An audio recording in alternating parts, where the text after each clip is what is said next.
Hey everyone, Brendan from Brinkley RV here, and we're going to give you a quick overview on just one of the cool features and possibilities of the back end of a 3210 and a 3510. So we got this ramp and this awesome e-bike. We're going to show you how to load it and unload it and just show you one of the possibilities that this back end of these two floor plans can be utilized.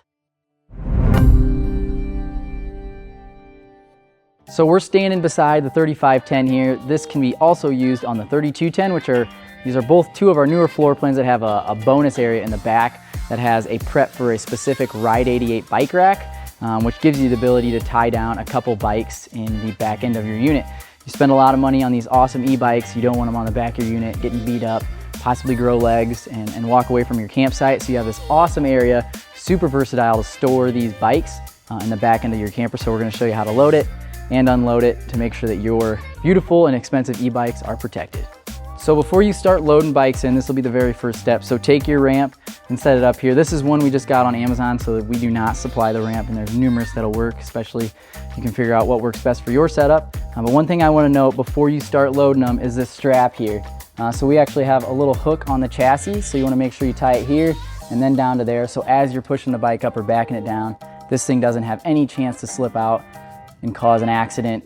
We obviously don't want that, and I know you don't either, so just make sure that this thing is strapped to the chassis so this thing can't move when you go to load and unload.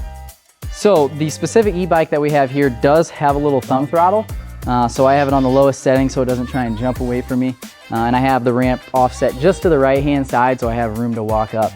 So I will just use the thumb throttle to kind of walk it up the ramp at my pace so it doesn't run away from me, and I'll walk it through the door right into the bonus area. This unit in particular does not have the Ride 88 bike rack, but this is just an example of showing you how to load them. So if you don't want to store them back here, let's say at nighttime you want to load them in here and just keep them safe for the night, you can do that as well. But yeah, I'll just use the thumb throttle, walk it up, and then we'll back it out the door and just use the brakes to make sure it doesn't want to slam out from behind me.